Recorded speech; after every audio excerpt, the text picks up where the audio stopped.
Welcome to the Nerd Party. I'm Darren Moser. I'm Philip Gilfus. I'm Daniel Prue. And this is City Alpha 3.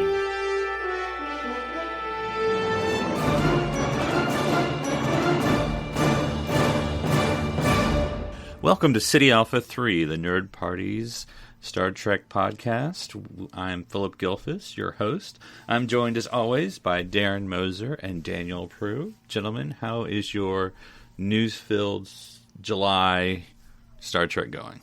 It's hot, but... Are you talking about the temperature or the news? Everything. Everything's hot. Star Trek is so hot right now. But it's very good. Yeah. So obviously, since we last were on, and we can go as little or as much into it. A lot about Star Trek Picard coming out, Star Trek Lower Decks. We got some more details and some animation looks at the characters, and some still shots from Discovery season 3. I haven't really heard a whole lot more than that. That's about as far as I know. Unless y'all, it's really interesting. Just as a side note, and to what you were talking about there, I'm sure we'll talk a lot about Star Trek Picard, but they announced the lineup for short treks this year. Oh, that's true. And Discovery is not in them. I mean, it's not Discovery. There's no Discovery short treks. It's all other. Look, they've already had 4. Okay, Daniel. I think they can handle. It's just interesting. It's like Star Trek Discovery season 3 is what we know the least about. It feels like at this point.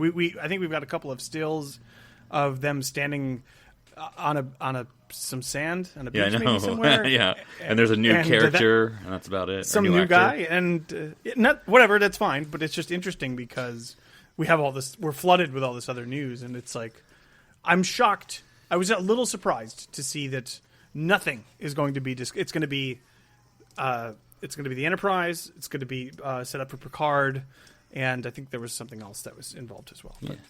Yeah, I saw, because, as we record, Star Trek Las Vegas is happening, so I'm sure as soon as we stop recording, there'll be some big news or something. But, I did see that Star Trek Online announced, because, they do their new chapters, or whatever you want to call it, every year or year and a half, and Stamets is going to be sort of in the big one this go-around. So Anthony Rapp was sort of announcing he'll be on Star Trek Online. And maybe this is my stupid naivete, where I was like, guys, we can't assume they were actually going to, the 1,000 years in the future. But the Star Trek Online is like, join us in whatever it was, 2410 or whatever. I forget. They threw out a year. And I was like, oh, okay, never mind. So is it, I wonder if it's directly correlated with the actual show. I don't know, because this is the first time there's been ongoing actual Star Trek. That's true. Narrative at the same time. This Star Trek Online has had a lot of freedom in terms of that sort of stuff.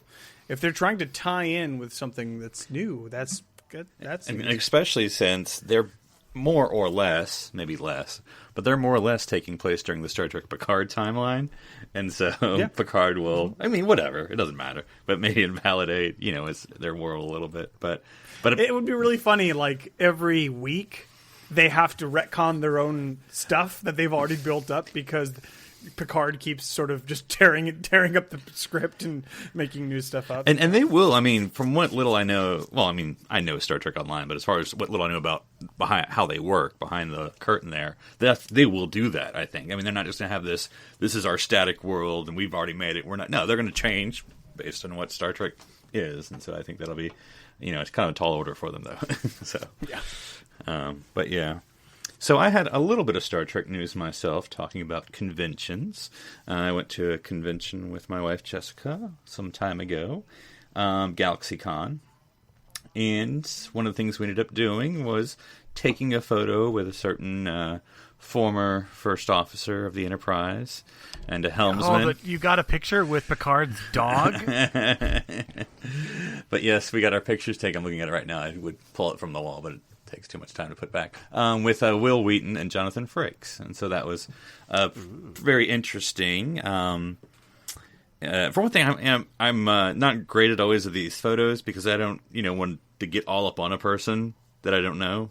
So, like, there's always, like, room for Jesus in all of my photos between me and the person. Whereas my wife, You just want just close enough where it looks like you weren't photoshopped in. And my uniform's a little not straight, which is a little grr. So, and I'm not trying to spotlight anyone's, negativity. I'm just letting you know my experience. So before I got in, they were like, don't touch them. And I think they were specifically talking about Will Wheaton.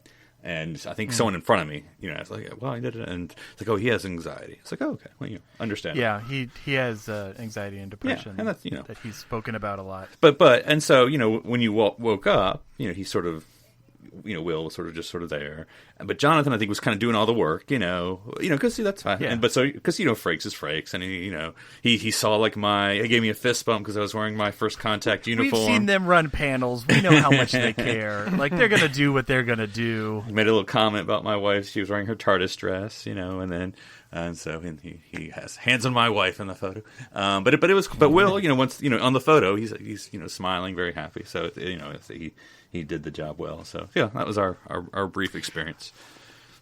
And I did just read someone posted this fact that Will Wheaton is now the same age that Patrick Stewart was when Star Trek The Next Generation started. Right. Yeah. So, which goes to show you. And he looks way younger than Patrick Stewart did when. When a little more grayer and balder than, To be fair, I doubt, and this is no offense to Will Wheaton, of course, but I doubt Will Wheaton will look as striking as Patrick Stewart does at his age. So, I think it all balances out in the end. That's right.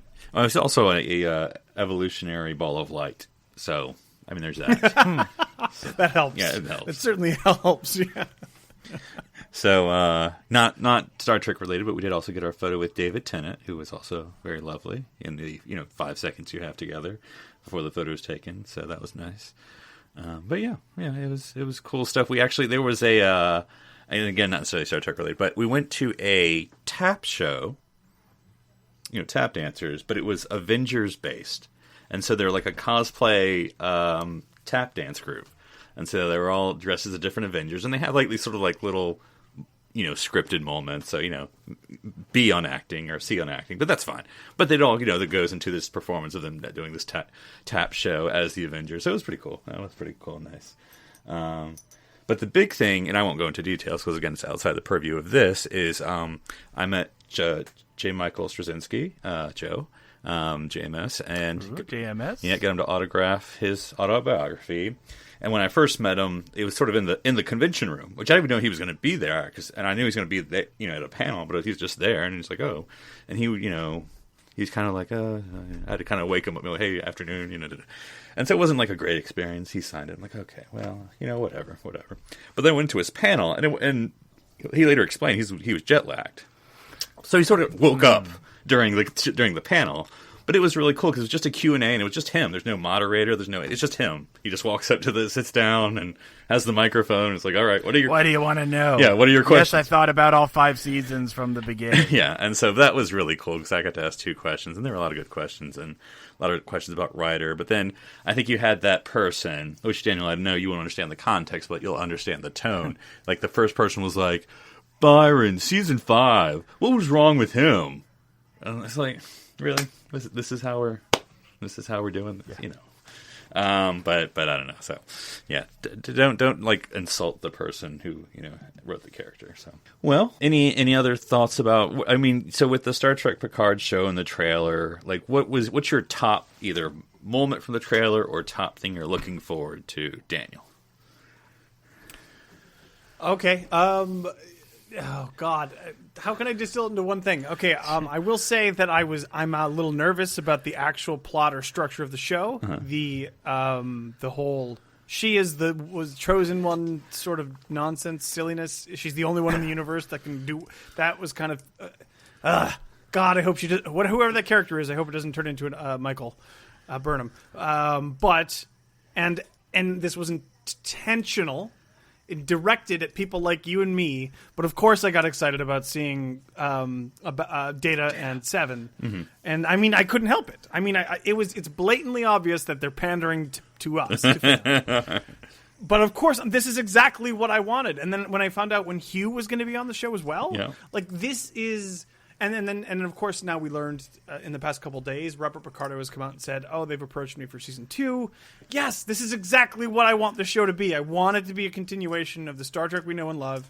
With go forward, go. Oh, I didn't hear that they approached Picardo for season 2. Yeah, it's been the past 48 hours. That's been buzzing about. Yeah, he's come out on Twitter and said that. He said they approached his agents. He doesn't know what capacity. Of course, this is all. I'm gonna guess as the EMH. Yeah, I would imagine. You know, I would imagine. Just a guess. But maybe Zimmerman's still alive. You don't know. He could be, and that might. I don't know. He looked pretty old back in Voyager. Well, that was the days. disease. That's it.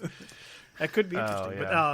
Yeah. But they got me hook, line, and sinker with all the old stuff. I want to know: is this Data stuff a flashback? 7 looks great. Like she's a like there's obviously I think 7 is character the development most on where it could go. Yeah, like this is cool. This is exactly the kind of stuff that I'm interested in, even if it's easy to get me. But yeah, I'm on board. I'm on board for it. I noticed no dog in the trailer. Yeah. I watched. So I watched not a roundtable, but an interview with the whole cast, and Brent was there, and mostly it was just the new guys and Patrick.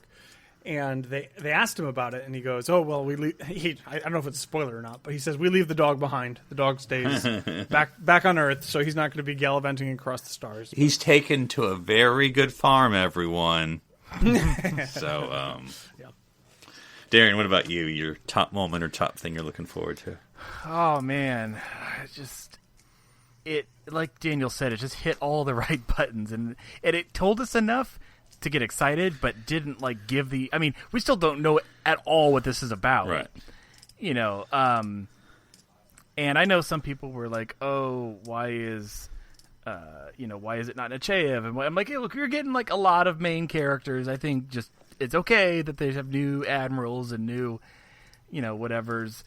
But I kind of had that same little trepidation that Daniel said about the one, that story has kind of been done to death. But I can see that being in a conversation, but not being like the be all end all, in Star Trek. So it's fun thinking about the speculation on who she is.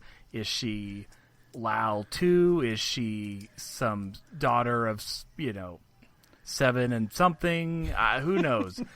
But so a lot of people were like, "You don't see the tips of her ears." I'm like, I'm pretty sure you see her ears. I don't think she's a Vulcan, Romulan, something. But no, I'm excited for them to really paint the picture on what happens post Nemesis. Like, I want some reunification. I want to know what Picard's There was some dossier. disunification of Romulus, but that's. I mean, I purposely want them to. I almost want them to tell us, but not tell us. Like, literally, just have an ensign who's just met Picard being like, "Well, I was looking through your service record and da da da da da," and just name drop like all the things we want to know, like. Oh yeah, when you did this, this, and this, and we're like, wait, tell us about that. Nope, sorry, we're on the adventure. No time for that. Was it at San Diego Comic-Con where they had the display of the Star Trek display? They did. And there's basically they had a Picard display. I mean, spoilers in a way on the display. Like it had Enterprise E and like Admiral Picard left command, on this date. So it was like, okay. So in that interview, they specifically asked him, and like, was there any conditions, or what was it like to come back? Because we know you were trepidatious about it for a long time. And he goes, "Well, I told them when I came back I didn't want to be in uniform at all." And he goes, "And the other day I just shot a flashback scene, and it only made sense to be in uniform." So we are going to see a lot, and like even the iconography in the actual trailer itself. Like we've talked, Philip, before about how it seems to go back to the old TOS Delta badge, but I think one of the opening shots of the trailer was the Deep Space Nine Voyager comm badge. Like that was like a revelation, and it was just there. Like he's pulling it out of. It's the reverse resigning storage. Yeah, he's putting it back on. Yeah. So that's easy stuff to get us, but like that makes me so excited for like classic Star Trek. I'm like, yes, please, more of that. I mean, I am excited to see what they do with Data, and I'm optimistic. Like, I'm totally fine if they say this is reprogram B4 or hologram or another, or heck, it could even be reprogrammed lore at this point. Like there's options, but I think I'm interested because I was trying to tell, like, so it is Brent Spiner playing him. Yes. Yep. Mm-hmm. But they're just heavily make-upping his face. Well, as they always did. I would wonder if they would do something. Like, I would still be fine. I mean, I give Next Gen era a lot of latitude, guys. A lot of latitude. Like, I'd be fine if in the first episode they have Data do something to himself to look older. I wouldn't even care. I would be like, that's fine. Well, that's fitting in canon as long as he gives a touch of gray. That's like one. He looks like a bloody Bodja. Bodja. But no, I'm just excited to be back with old friends. And there was a little interview. I don't know if you guys caught it. That was Patrick Stewart, Hugh, Jerry Ryan, and Brent Spiner asking on what they were most looking forward to. Did you guys catch that little interview at all? Basically, it's, they all went around and, it was really poignant. Like, they all said, we got a good shake at these characters. Like, there was, we got to do a lot of stuff for many years in many movies. Like, but they were, and it's stuff we knew we would hear. Like, oh, but we're excited that the new direction or the new thing. Like, but one of the things Patrick Stewart said, Sir Patrick Stewart said is, one of the things Admiral, he missed was Sir Patrick. Don't let them promote. He missed the early morning call times and the harassing Michael Dorn, who had already been in the chair for 2 hours, and how at the end of a Friday, if they were done early enough, it was usually the ready room with the last scene, and they would all get out of wardrobe and head across the street to this bar. And he's like, that added to all the camaraderie and friendship we had, unwinding at the end of a long day. And it's just, they just sound happy. Yeah. And at the end of it, and I think that's going to come through. And it may be just one scene, but we know Frakes and Sirtis will be back for Triker. True. I guess to talk about their divorce or something. I don't know, but they'll just bring it up casually. One thing too that really gave me made me even more optimistic, like cautiously optimistic. A big problem that I have with Discovery is its total disregard for canon or anything that matters or anything like setting it in its place and its time and its context. I really like the idea of bringing back Hugh, because I don't know exactly how they're going to work him into it. And he's already being kind of built up as this big character that's significant in a way. And it's kind of that, along with a few other things, kind of makes it significant. Like, it feels like they're really paying attention to the stories and the characters that we care about, in a lot of ways, carrying those forward. And I hope they do it in like really unique, interesting ways. I want to see like that. The best part of the trailer was Seven. Like, she was 7, but she was also not. She was 7 that could be 20 years in the future. That looked like a completely developed 7. Mm-hmm. That was great. That's exactly the sort of thing that you want to see. It's both refreshing and sort of nostalgic for you, so it's exciting as well. So, I think that was the benefit, that they have, though, is because they are just continuing these characters and continuing this era instead of having to reinvent the wheel from scratch with, like, Discovery. I'm not saying in a negative for Discovery. I'm just saying it's a much more difficult path to tread, whereas, it seemed like all they really needed to do was get the right idea together to bring the band back together, and I'm very excited. I think it's going to be great, and we got lots of Trek going on, guys. We got animated craziness. There's all sorts of stuff going on. Yeah, next year's going to be a big Trek. I mean, as far as content-wise, next year's going to be a big Trek year. I mean, now, is that when Picard is dropping? Is sometime in 2020? Early, yes. Because are they not dropping dates because of that one time where they dropped it and missed it by? Yeah, I mean, they have a date. I think they have a date or a month. Excuse me. I just don't remember what it is. Because of the promotional book will come out in the fall of this year, but then the actual series will start like February or March or something. Well, speaking of books, Philip, there was another bit of interesting, fun news. Friend of the network, Aaron Harvey, has his book coming out on the animated series, and he'll actually be talking and signing it at Star Trek Las Vegas this upcoming week. And so congratulations to Aaron for that amazing milestone. I know he's been putting blood, sweat, and tears, and he's always had a real passion for the animated series that from Saturday Morning Trek, the podcast that we ran for a while, or that I was a part of for a spell. But it's really shining through. That work and that effort he's gone into it, and I wish everyone to get a copy and enjoy the animated series as much as it's led me to, because there is an animated series. Yeah, I'm just the first animated series, and now we got animated next gen. Yeah, well, I mean, now of course we'll have to say Star Trek the animated series, literally the animated series, because there will be other animated series, but there's only one that's called the animated series, because we'll have Lower Decks, and then we'll have the Nickelodeon show. I forget if that has a name yet. And maybe the animated series will now be counted in the list of series, because it's usually they're like, oh, this many series, and it's just missed. But now that you have Lower Decks and the animated and whatever else they come out with, you kind of have to just include them all. Yeah, and I'm just checking Amazon. Of course, use whatever you want. I'm just happen to be on my Amazon app. But that comes out September 3rd, or at least that's what they're currently listing the release date. You can pre-order that, and actually a pretty good price for that. But anyway. So, to be fair, we have multiple Star Trek motion pictures, and we still only call the first one the motion picture. So, yeah. Now they're re-releasing that in the fall, 40th, I think. This year's the 40th. Yeah, but not a wide release, because there was not a close one to me, and they even did it on 2 days, which usually is just the one day. At least with Doctor Who stuff, it's usually one day. But there was 2 different days. There was going to be the Fathom events, but I was like, both of those times were just like not good nor close by. So it was like, oh well. But anyway, if it's nearby your area, I would have probably gone, even though I was debating. I'm like, I don't know, it's the motion picture, like, because I have to subject my wife to that for the first time. But I'm like, okay, I'd do it.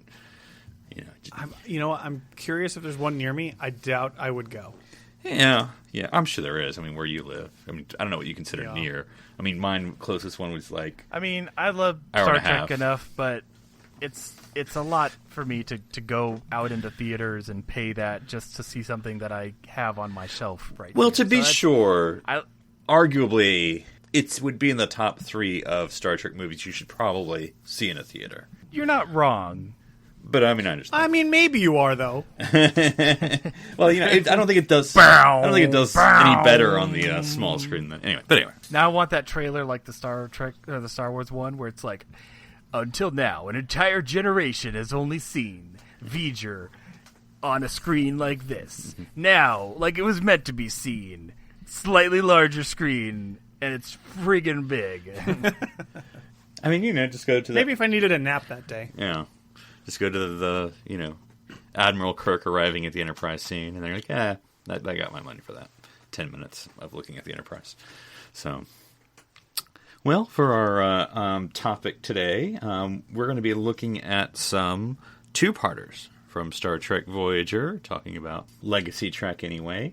And one thing when researching it, I'll talk about what we're not going to talk about, but I thought something I didn't think about or remember is Star Trek Voyager is the only series, though feel free to correct me, that had, for lack of a better word, TV movie episodes.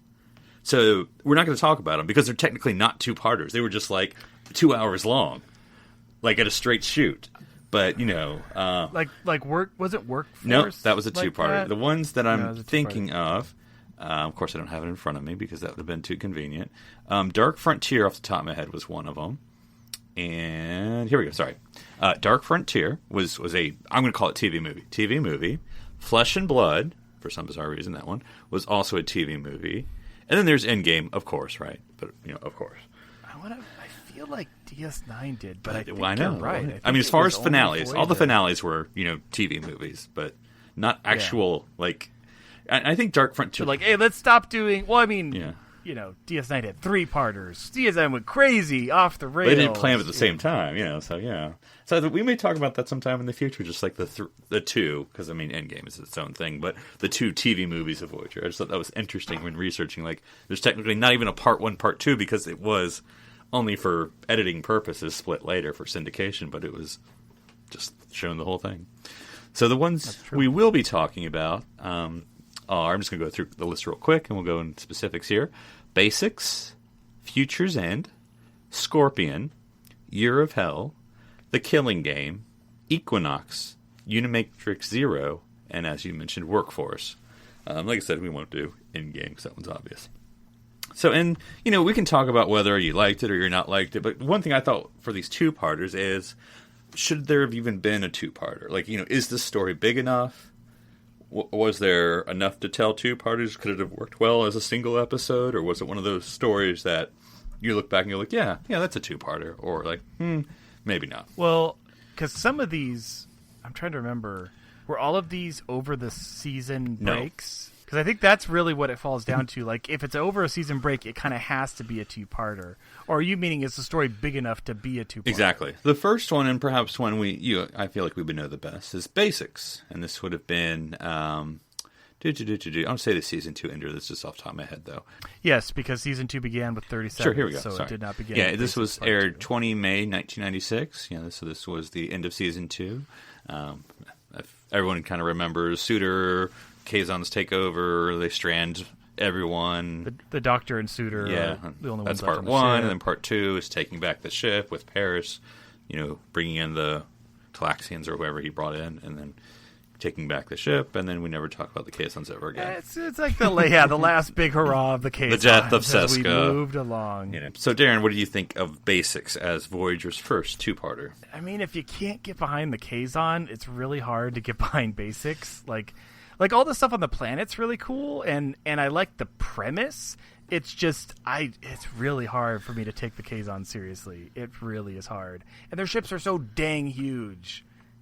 But that's quantity over quality. I guess I don't know. Yeah, I thought. I mean, because Maj is a 4-letter word in my head.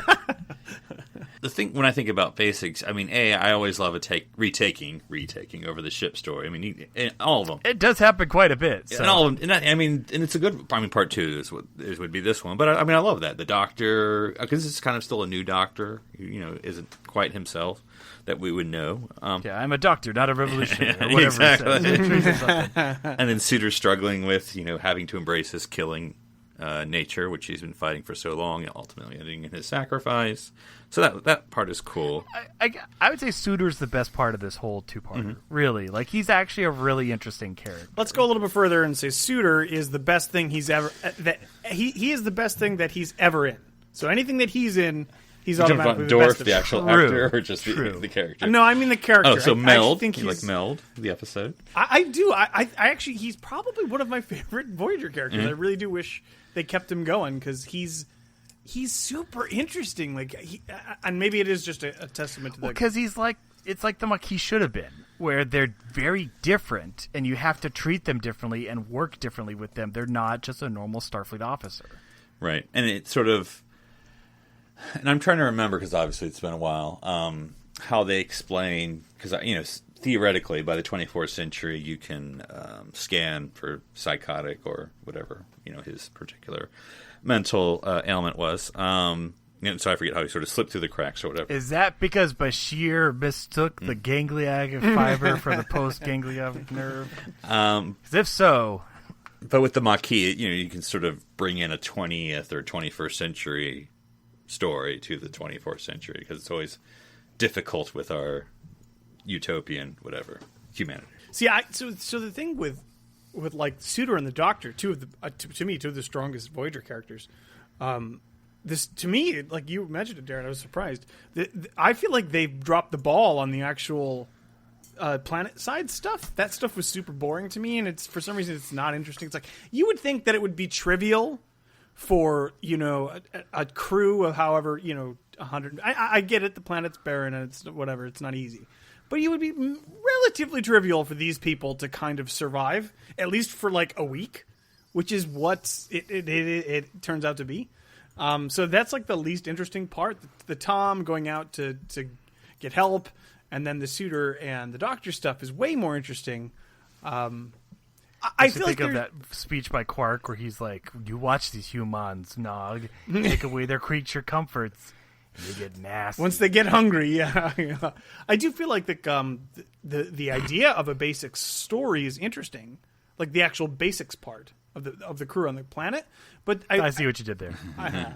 I just feel like it's they don't do anything interesting with it. That they literally just stand around. And it's like, oh no, we won't. How will we ever? We'll be rescued. We didn't even finish the sentence. We're good. Like again, like many of the points of Voyager, if this had taken like half a season, or kind of like the same thing with like Year of Hell, which I know we'll get to, but like if they had just stretched out, like why not? Why not tell a different kind of story? Like this is the season where, like we're back to basics, and you literally have. I mean, we see this all the time in stories nowadays where you have half the cast over here doing something like rescuing the ship, and you have half the cast over here like doing something else, and they don't interact for like episodes and episodes. So you could have like a 10-episode arc of the retaking of the ship and them actually like people dying and actually surviving on that planet. Like that would actually be really interesting. It's almost a proto Battlestar Galactica season. I was thinking Battlestar Galactica. 3, when they were on New Caprica. New Caprica. And they were in a way, so then you had the Battlestar other story, and you had the New Caprica story. So yeah, because I think the premise of Star Trek Voyager obviously is going, they're trying to get back home, but when they're stuck on a planet and what they've been fighting against, at least Janeway in particular, but the whole thing of like, well, shouldn't you just find a planet, start a new life, forget about your crazy quixotic thing. And so I think that's with basics they could have sort of struggled with the building a life, which they've done in maybe subsequent episodes. And give us a lot of character development because we don't have to worry about the forehead of the week showing up. It's all about literal survival. You could delve into the command structure difficulties. You could delve into the Maquis difficulties. You could delve into what happens when a Federation citizen is deprived of their creature comforts. Like that's literally a really interesting aspect that we never really go into, except a little in DS9. And you could even have the Maquis, who are survivors. Think of them what you will. What if they take the lead? Yeah. And they're like, hey, well, this is when I was on Neridia 3, like this is what I had to do, or whatever. It's like, this is Neridia 3. But. Or you could even like that episode. I'm not going to con survival book. You'll have to remind me. But the episode where it's supposed to be this sort of crisis of confidence, where Janeway's not sure who on the ship is going to. I think it's the 38. What's it, the? Oh yeah, the 37. 37. Yeah. Where there's this magnificent city that we can't see because of budget reasons. Oh my gosh! But if you combine those. Instead of putting them on a barren planet here, if you really want to stretch the premise of Voyager out, you put them on a planet that's nice, and people get comfortable. And in the 3 months that they're on the basics planet or whatever, they get comfortable. Then there's actually a real decision to be made: should I stay or should I go now? In that episode, while it was still emotional, it fell a little flat because it was like, Quickie. Well, I'd have to leave. I'm already leaving my home. It's already harder to leave than to stay. There it would be like, okay, well, we've built the life for ourselves. This has been 3 months. It's been 6 months. It's been a year. We should, it'd be a little bit more of a challenge. And you could also push the Prime Directive aspect. I mean, like you said, if there actually was a developed culture, even if it was semi-modern, but it's like, okay, well, we have to do something for money. We have to do but everything we do is contaminating this culture because we have to eat. We have to survive. There's no Gravetta Island to stay out of history's way. So kind of like workforce, except for without the brainwashing. Cool. Yeah. So it sounds like, maybe not particulars, but it sounds like if basic wasn't so basic, it could have been. Yeah. So, great. But it's a good two-part, or as far as the content. All right. So Future's End. This one was our time traveling back to the modern era here. I love this. It's so, man, just the clothes. The Sarah Silverman in the 90s. Yeah, so this was 6 November 1996, and this was the 8th episode of season 3. So this was actually not far from the end of basics here. Yeah, so this. Well, were they doing a big push because this would have been the 30th anniversary year of Star Trek in 96? I guess.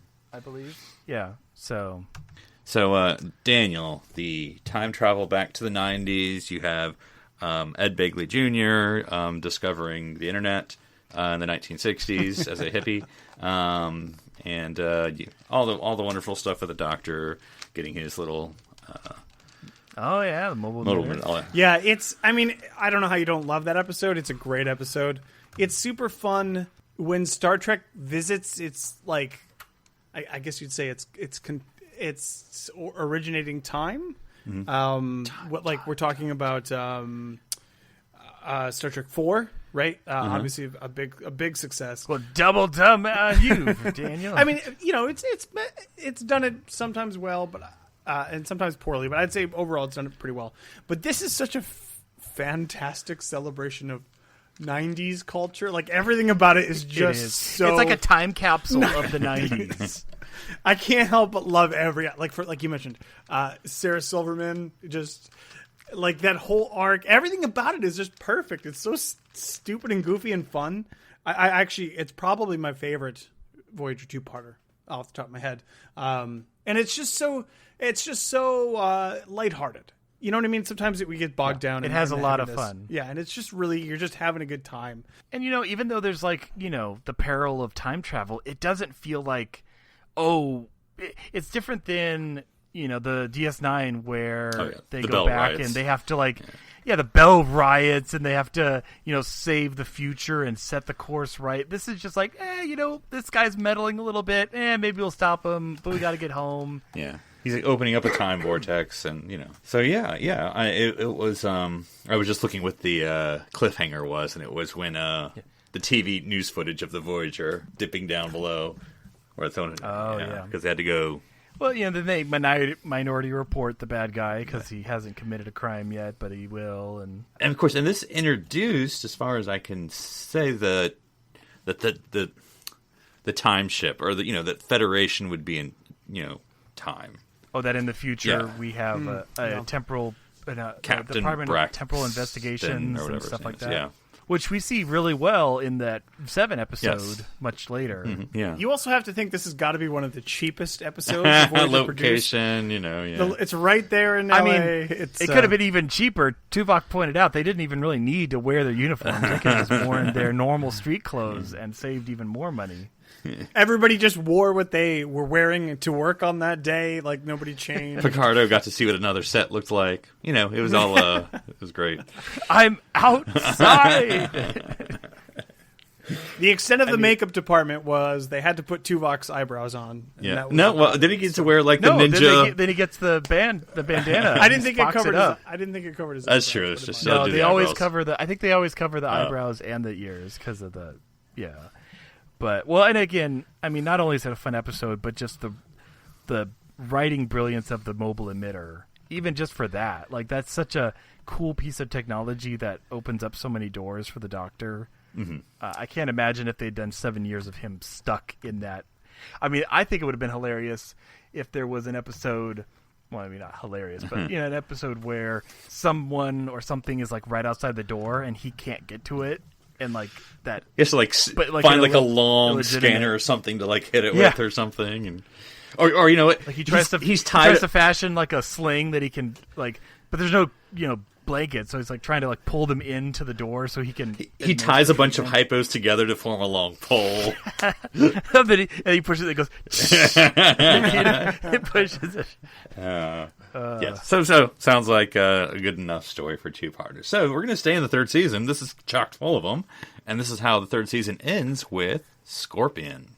Speaking of changing the story, man. I always feel that Scorpion is later than season 3. But right. Kess is only there for a short time, unfortunately, in my opinion. But yeah, so Scorpion, of course, is when we have the Borg and Species 8472. Thank you. I'd like to 8472 and 7. Yes, the introduction of 7 of 9.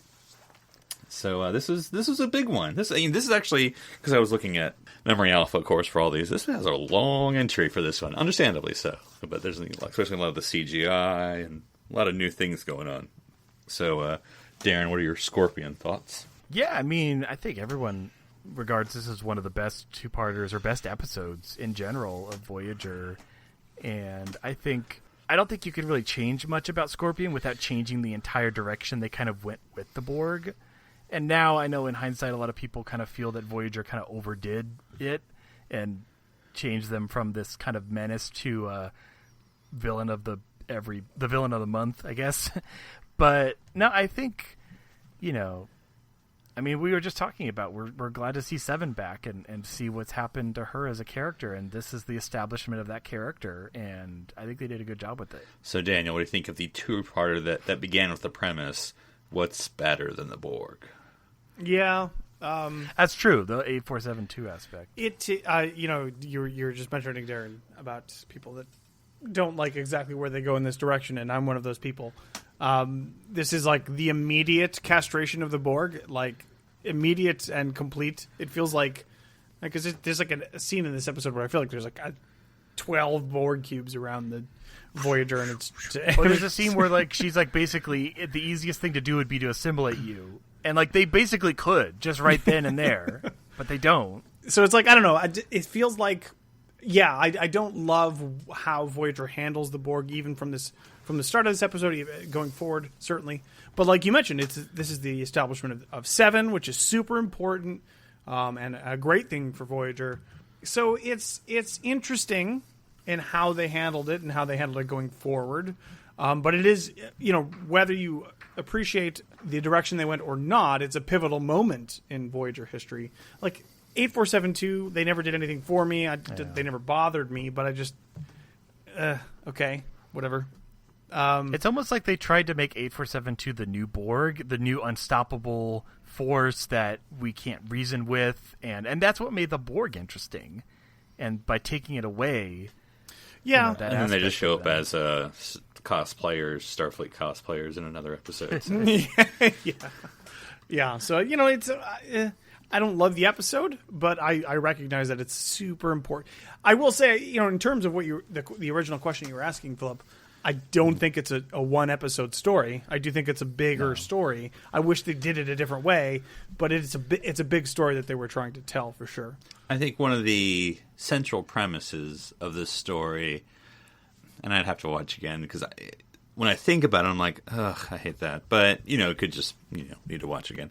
But the Janeway bargain with the Borg. I mean, I don't have a problem with that. But then you have, as the title comes from, Scorpion, you have the Chakotay Janeway conflict.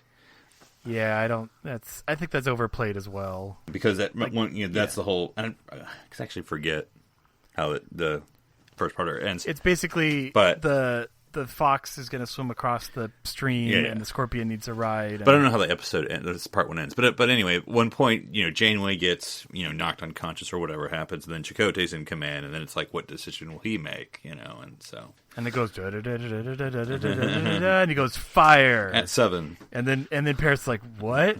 Well, you didn't prep me for that order, sir. Yeah. So I was just reading in the notes that on Memory Alpha that this is one of Mulgre's favorite episodes. So I guess because she gets to do some scenes, and they said that the background was that the writers were finally making Janeway more like Mulgrew than she had been earlier, and so because I could see Janeway, who I enjoy, is my second favorite main captain, but because she's imperfect. So like here she's taking risk, and you can argue whether it's good or bad about, making the bargain with the Borg and how absolute she's kind of being with Chakotay about no discussion or whatever. I'd have to watch the episode again. But, she's not always that pretty as a decision maker. But, it's interesting at least to watch. Well, speaking of Janeway and doing an interesting two-parter with memorable lines, Year of Hell. So, Daniel, what do you think about the two-parter Year of Hell? It's tough for me to say anything about Year of Hell that has not been said 8 trillion times before about how this was originally planned, I believe, as a season-long arc, and it should have definitely stayed that way. This is where Voyager, I think a lot of people feel, and I do personally, that it would have been the most interesting. This is, to answer your question more pointedly, this is not a 2-episode story. This is a 22-episode story. This could be a 2-season arc story. The story is a great story and super interesting and really fascinating and awesome. And it's neutered by the fact that it's only 2 episodes. It's entirely, you're cutting it off at the ankles. So it's obviously fantastic and really cool and really fast. It's really well done and really well executed. It's the weakest part of the episode is that it resets right at the end of that second episode. Right at the end of the second episode. So, And this one's also, to me, surprisingly, but I guess this is just what they were doing from now on, the 8th episode of season 4. So again, Scorpion Part 2 would have been 1. So got a bookmark. A few episodes later, two-parter coming up, guys. Yeah, episode 8. Yeah, no, I agree with Daniel. Kirkwood Smith is amazing in this as Anorax. Just the whole prospect of a time weapon. Now, granted, like actually thinking about, like I totally agree. I wish this was a whole season, but actually thinking about it for a couple minutes, like I don't know off the top of my head what else they would have done to stretch it out. Are they literally fighting the Krenum Imperium for 22 episodes, or is it just they're getting the snot kicked out? Actually, no, they're just getting the snot kicked out of them for 20 episodes, and then they reset and you see a little bit of the fallout after 2 episodes. And I think you could also bring in some really interesting aspects because, you're going to have fans cry foul and they're like, oh, then it doesn't matter. But if you make it so that, there's something lost by the characters, like choosing to reset it, knowing that year, like relationships that happened and, or crew members that died, or, I think of the episode where the other Harry Kim comes over from the other Voyager, like things like that, like put some high stakes where, yeah, it's like a lot of bad stuff's happened and I could see you wanting to reset, but you're also going to lose a lot. Like you're also, you could even have, they get beaten up, but maybe they find a wormhole that moves them like a big chunk. So they're going to lose a lot of ground in that reset. Or give Tom and B'Elanna their baby way early. Oh, gosh, you're going deep there, Daniel. But it's literally year of hell. Like that's like, yeah, you kill characters off. If you're going to do it, and you're going to go big, you have like kind of an infinite amount of potential. You could absolutely. And if you had, like, let's say they have their baby and Tom's almost like, because Janeway would, I would rather she like kind of pulls the bridge, instead of making the ultimate decision. And I could see Tom being like, yeah, I've had this, I've gotten married, I've had a daughter, but what future is she going into in the state we're in right now? Kind of like having to make that judgment call, to get on board, instead of Janeway unilaterally being like, okay, get on this ship and drop your shields and I'm going to do this. And yeah, I think the weakest part of the story, to me, and maybe it would benefit from, whether it's a whole season or half a season, either way, is the whole, Chakotay, I don't know, what's the word, turning over to the Krenum side, sort of being like, oh yeah, I understand where you're coming from. He has a lot of good ideas, Tom. I'm like, no, he doesn't. He's beautiful minding it, and it's like... Well, yeah, it's the whole story of you have the, dynamic megalomaniac, Heart of Darkness or, whatever, person. And then you have sort of the outsider who comes in as sort of the middleman of like, well, he has some good ideas, but he has some bad things. And Tom's just looking at him like, no, he's a crazy guy. We're not listening to him, Chakotay. All you have to do is wipe out 3 species, Tom. Just 3 species. But yeah, I think about, and again, it could almost be like whether it's a Dominion War or something where, you have that arc the whole season, but you don't have to do it every episode. You can have some random episode where you do something. Right. You still have to like, oh, we're going to avoid the Krenum by going over to this system, and we just meet like whatever. Have one regular episode. And they could keep having, eventually, like halfway through, they could have their shields, and then it could really get interesting because you could have, like they have in that episode, where 2 episodes later, the Krenum Imperium is like a speck. Uh-huh. And then 2 episodes later, it's like a giant galaxy-spanning empire.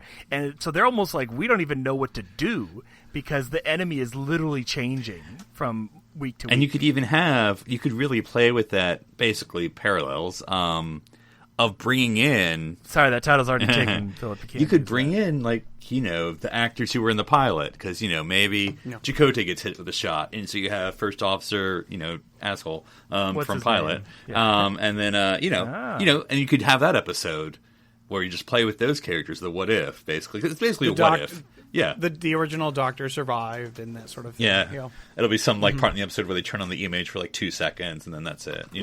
Or you could even go fractured or twisted, where parts of the ship were in different shattered realities. Shattered, where, the doctor is alive in sickbay, but he can't leave the sickbay. Mm-hmm. Like, it's the human doctor. But imagine, if they ran, I don't know how long we're going to go on about this, but imagine if, like, because that guy, what is Anorax? Is Anorax? Yeah. Anorax? Yeah. Like, he is a really interesting villain, and, like, his motivation's great and stuff like that. But imagine if for 6, 7, 8 episodes, we don't know what's happening as the audience. We just see crazy stuff happening on the screen. Suddenly, there's this giant galaxy-spanning empire. All of the next episode, something happens. Everybody's like, "What is going on?" And then you could almost be Thanos-ing it, where there's sort of shadows of this person. That's what I was saying. Yeah. Like Voyager, not right away, but maybe a third or halfway through the season, they get the temporal shields, and so they're protected now. But they're seeing crazy stuff go on the other side of the shields. Yeah. And you could make it where they see the energy wave so they have time to turn it on every time. But and maybe one time it fails on half the ship, so half the ship gets reset. Oh, they see? This is a gold mine of really interesting, cool stories that you can tell. And that's why it should have been an actual Year of Hell. But because I'm thinking even if they stuck with the ending, and I'm not saying they shouldn't have, because I agree with you, Darren. It would be so controversial. We'd have this great season. We're making it up. This great season. We complain that we wish it was a whole season, but we know if it was a whole season, we'd still complain that they reset. I know, and then at the end they reset it, and we're like, "What the?" We're flipping tables. But like you said, because what it reminds me of with Doctor Who, of course. I always reference whatever podcast I'm on with the other show that I podcast on. Donna, who got her memory wiped by the Doctor at the end of her run as the companion. Which is like totally, all the great things she did as a character development, and then just erase it. But that's because he had to, and that's the sacrifice of both him and But that's like with this season, like you said, you build up these characters. We got Des, maybe we have new characters, we have Thing, and then we're gonna reset, and we're just like, no. And what if they reset, but Janeway does something where everything resets, but one thing she's able to change something, and that helps. Anorax. Yeah. So it basically, in a way, she's like, I'm willing to sacrifice. This is so Starfleet and Star Trek. I'm willing to sacrifice the experience of the last year to save your people. That's basically what she would have done. And I would just, and she won't even know. I would just love that you have that. She's done. The ending, boom, time's up, happy ending, and then you just have this coda of some new character they introduce. Is like they go to the cargo beta cell or something, or the shuttle, and this person is just standing there like, who the hell are you? And then credits. Or even better, it's like a new person, and it's not new to them, but it's new to us, and we're like, wait, who the heck is that? And they're like, oh, that's so-and-so. He's always been here. And we're like, well, I guess it's not all the way it was. Well, and that's the thing. Again, that's the thing about this conceit, this concept. Barclay, what are you doing on the ship? Which is so interesting. Imagine if they just knew. If you had the right writers that knew they were going to reset at the end of the season, they could make that the most interesting. You could kill everyone. You kill Janeway in the first episode. Don't do that, introduce. No, you should. Of course, they're not going to. No, but that's a good point. If you know that's you have literally nothing to lose. You could have. Imagine you're watching Star Trek and you're on episode 13 and you're like, what the heck is going on? They are getting the crap kicked out of them. And we're losing main, secondary characters a lot. Imagine how amazing it would be and emotional and impactful if throughout the entire season we slowly, bit by bit, person by person, the crew is entirely replaced by lower level characters and new characters. And then all of a sudden, it's like you mentioned, Philip, it's like a Thanos snap.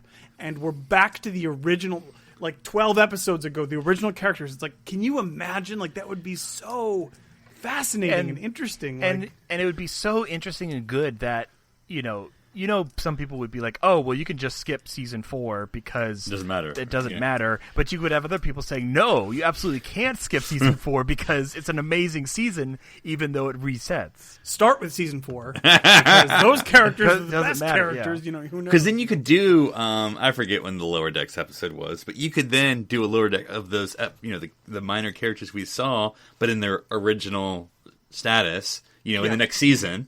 So you're still sort of tipping your hat to these people you spent some time with. That's true. Like the Maquis episode where they established a lot more of the background. I'm just thinking that that character who was there the whole season or half a season or whatever, who's remaining there. It's kind of like, oh no, never mind. That's a literary reference. The Star Trek novel. But anyway, I don't know if y'all ever read the Q Squared, where they had the 3 realities of Q and Trelane. I think I. And at the end, they put everything back together except they leave one of the datas in the universe, so now there's 2 datas. But anyway, there'd be a character who had the memories for whatever reason, he or she or alien has some special, so they know what happened the whole time, but they're the only ones, and so that's how they start the new season with this new character who knows everyone. It's kind of like almost a River Song thing, but anyway, Oh, I see. So it's like Ensign so and so, and he knows everything that happened, but there's no point in him revealing it because it's not going to happen again. But he knows who died, knows who married who, and no one's and who had babies with who, and And maybe he's like a new character that came on board, so nobody knows. Yeah, exactly. He knows everybody, and he's like, "Oh, well, this is your favorite whatever, Captain." He's like, "How do you know that?" "Oh, that's right, the year." Yeah. You could even, if you wanted to, the year. If you wanted to shoe it in, you could be like 7 knows because of her memory engrams or whatever. That would be that sort of a thing. But yeah, that would be really cool. Or the Doctor. The Doctor could. Or they're able to they turn off their shields except for like a shield around her alcove, because they're doing some special like thing that. to make the torpedo work or whatever. And then so like there's one Borg memory nodule that is shielded, and so but again it's not like a log, it's just inside 7 or something. So that's just a thought or 12. So that was it. Look, we got to get Neelix back on the A-team, so he's the only one who knows, so he can be the guide to this part of the universe. I'm telling you, I was a security chief. Y'all don't believe me. Yes, Mr. Neelix. I'm sure you were. So that was such a great discussion. I think we're going to end it there. I mean, there's still 3 other episodes, but I think that was a good note to end on. So we may come back to this another time. Oh no, I'm going to delete my recording time. So the ones we didn't do. So after this would have been The Killing Game, Equinox, Unimatrix Zero, and Workforce. So perhaps another day we will talk about those. So we go back and watch those Voyager 2-parters and see if they're deserving of those 2 parts. So until next time, Darren, if folks want to talk to you about how you can make the Borg better, where can they find you? They can find me on Twitter, Twitch, or Instagram under username Dr. Sci-Fi, DRSCIFI. And Daniel, if people want tips about how to perfect their 90s cosplay, where can they find you at? Yes, you can find me at dandurag.com. No, that's not true. You can find me on Twitter at OneUpDan. That's the number 1, not the word. More stripes. More color. Yeah. And if folks want to talk to me about how I retook this podcast over from the Kazon, they can find me at NC Public Servant. Well, until next time, I'm Philip Gilfus. I'm Darren Moser. I'm Daniel Prue. Stranded here on City Alpha 3. Come!